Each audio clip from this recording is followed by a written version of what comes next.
नमस्ते दोस्तों। आज के इस विश्लेषण में हम सीधे एक ऐसी कहानी पर आते हैं जो सच में जिसे कहते हैं ना अनकंडीशनल बॉन्ड, उसका सबसे बेहतरीन उदाहरण है। हम बात कर रहे हैं कृष्ण और सुदामा की। देखिए, ये सिर्फ कोई पुरानी कथा नहीं है, ये असल में एक ब्लूप्रिंट है। सच्ची दोस्ती, बराबरी और बिना किसी स्वार्थ वाले प्यार का। एक ऐसी दोस्ती जहां दुनिया भर की दौलत और रुतबा सब बिल्कुल छोटे पड़ जाते हैं। तो चलिए शुरू करते हैं। तो चलिए इसमें थोड़ा गहराई से उतरते हैं। कभी सोचा है आपने कि जब दो दोस्तों के बीच पैसा और स्टेटस का बहुत बड़ा अंतर आ जाए तो क्या उनकी दोस्ती वैसी ही टिक पाती है? आजकल के दौर में तो अक्सर ऐसी दूरियां रिश्तों को तोड़ देती हैं, है ना? जब सक्सेस का लेवल अलग अलग हो जाए तो क्या वो बचपन का अपनापन बचा रह पाता है? ये एक बहुत ही पेचीदा सवाल है और कृष्ण सुदामा की कहानी इसी सवाल का सबसे खूबसूरत और सटीक जवाब देती है। तो शुरुआत करते हैं इनकी दोस्ती की नींव से, और ये नींव टिकी थी एब्सोल्यूट इक्वालिटी यानी पूरी बराबरी पर। ये दोनों सिर्फ दोस्त नहीं थे, बल्कि बचपन के ऐसे साथी थे जो उठते, बैठते, सीखते और खेलते हमेशा साथ थे। कृष्ण, जिनके पास ईश्वरीय शक्तियां थीं, वो भी वहां एक आम छात्र की तरह ही रहते थे। उनके अंदर कोई सुपीरियॉरिटी कॉम्प्लेक्स नहीं था। और दूसरी तरफ थे सुदामा, एकदम शांत, सौम्य और समर्पित। इन दोनों ने सब कुछ साथ मिलकर किया, क्योंकि उस वक्त दुनिया के सामाजिक नियम इनके इस पवित्र रिश्ते के बीच नहीं आए थे। और ये जो बराबरी थी ना, ये ऐसे ही नहीं आ गई थी। ये ऋषि सांदीपनि के आश्रम का वो अनुशासित माहौल था जिसने इसको संभव बनाया।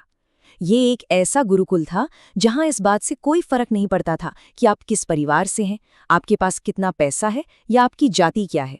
जिंदगी के आगे चलकर मुश्किल होने से बहुत पहले इस आश्रम ने इन दोनों को एक दूसरे से ऐसे जोड़ा जो बिल्कुल शुद्ध था।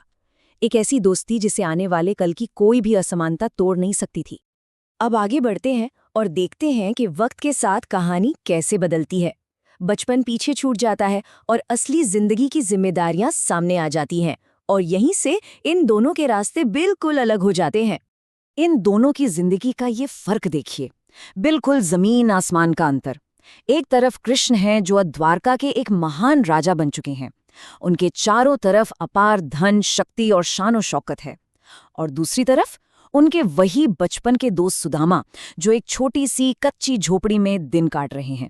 गरीबी इस हद तक कि परिवार के लिए 2 वक्त का खाना जुटाना भी एक बहुत बड़ा संघर्ष बन गया था। ये मटीरियल और सोशल स्टेटस का इतना बड़ा गैप था जो अब इन दोनों के बीच बन चुका था। लेकिन जानते हैं सबसे खास बात क्या है? इस भयंकर गरीबी और दुख के बावजूद सुदामा के दिल में कभी कोई कड़वाहट नहीं आई। उन्होंने कभी अपने हालात की शिकायत नहीं की, और उससे भी बड़ी बात, उन्होंने कभी अपने दोस्त को नहीं भुलाया। ये साबित करता है कि जो सच्ची दोस्ती होती है ना, वो खुद के दुख या दूसरे की बहुत बड़ी कामयाबी, इन सब चीजों से बिल्कुल बेअसर रहती है। सुदामा का विश्वास सच में बेमिसाल था। तो आइए इस कहानी के उस टर्निंग पॉइंट पर चलते हैं जहां मजबूरी का सामना एक बेहद निष्काम और विनम्र सोच से होता है। जब परिवार को भूखा सोते देखा तो सुदामा की पत्नी ने उन्हें सलाह दी कि वो अपने दोस्त द्वारका के राजा से जाकर मदद मांगे, पर सुदामा थोड़े हिचकिचाए। और ध्यान दीजिए, ये उनका ईगो नहीं था, ये दोस्ती का वो उसूल था जहां रिश्ते को किसी फायदे या ट्रांजैक्शनल रिसोर्स की तरह नहीं देखा जाता। वो अपनी दोस्ती का फायदा बिल्कुल नहीं उठाना चाहते थे। सच्चा प्यार यही तो है, जहां दोस्त से कुछ मांगने का विचार ही आपको अजीब लगने लगता है। और ये अगला हिस्सा इस बात को बहुत ही खूबसूरती से समझाता है। जब सुदामा जाने के लिए तैयार हुए तो वो खाली हाथ नहीं जाना चाहते थे। अब उनके पास सोने चांदी तो थे नहीं, तो उन्होंने एक फटे पुराने कपड़े में थोड़ा सा पोहा यानी भुना हुआ चिवड़ा बांध लिया। क्यों? क्योंकि बचपन में कृष्ण को ये बहुत पसंद था। ये छोटा सा उपहार ना सादगी की सबसे बड़ी मिसाल है। ये सिखाता है कि आप किसी को क्या दे रहे हैं, उसकी मॉनेटरी वैल्यू मैटर नहीं करती, उसके पीछे का प्यार और भाव मैटर करता है। आखिरकार सुदामा द्वारका पहुंच ही गए, और आप खुद सोचकर देखिए, उस विशाल और चमकते हुए महल के सामने फटे पुराने कपड़ों में खड़ा एक गरीब ब्राह्मण कितना आउट ऑफ प्लेस महसूस कर रहा होगा। पर राजमहल के अंदर द्वारिकाधीश का रिएक्शन सबको चौंका देने वाला था। कृष्ण ने जैसे ही सुना, वो किसी प्रोटोकॉल या रुतबे की परवाह किए बिना दौड़ पड़े। उन्होंने सुदामा को कस के गले लगा लिया, फिर उन्हें एक महाराजा जैसा सम्मान दिया, अपने हाथों से उनके पैर धोए और वही सूखा पोहा ऐसे मजे से खाया जैसे दुनिया की सबसे बेहतरीन डिश हो। एक झटके में कृष्ण ने दौलत और रुतबे की हर दीवार को गिरा दिया। अब इस पूरे इंसिडेंट में जो बात सबसे ज्यादा गहराई से सोचने वाली है वो है पैर धोना।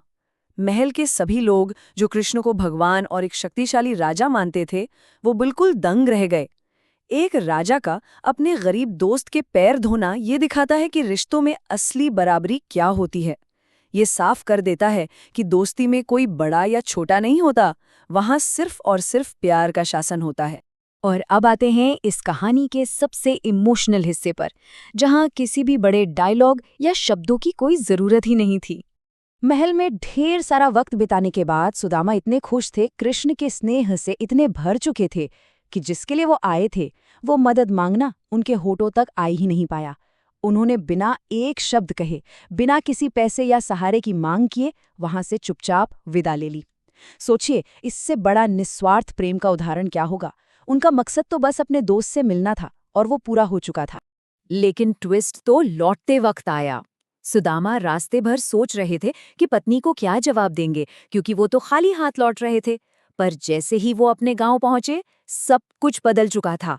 जिस जगह उनकी टूटी झोपड़ी थी, वहां अब एक खूबसूरत महल खड़ा था और उनका परिवार अच्छे कपड़ों में बेहद खुश था। इसे कहते हैं बिना शब्दों के समझना। कृष्ण ने बिना एक शब्द सुने ही अपने दोस्त की परेशानी समझ ली और उसे दूर कर दिया, क्योंकि सच्चे दोस्त को कभी कुछ जताना नहीं पड़ता, वो बस समझ जाता है।